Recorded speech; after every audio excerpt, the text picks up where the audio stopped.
I think the most important aspect of my site is that it's in the right upper corner, the logo site.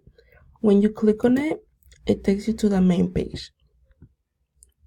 From there is the small dogs page, and we have 4 slideshows that show you the different picture of the dogs, and then the dog description on the right. Each picture has its own description and name, so when you go to the contact form, you're referring to the dog that caught your eye.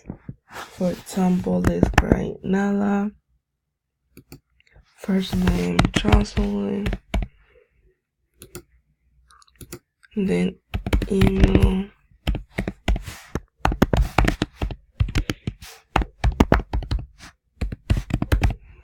and then on the phone number, it only allows you to write 12 numbers.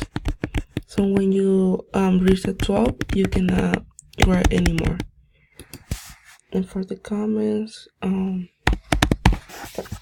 when you submit it, it takes you to a thank you page that says thank you, we will contact you as soon as possible, and it's a picture of a dog. For the big dogs, it's the same concept. There are 4 slideshows that show you different pictures of the dogs. And for the mission and vision statement, it's just a simple page. Thank you.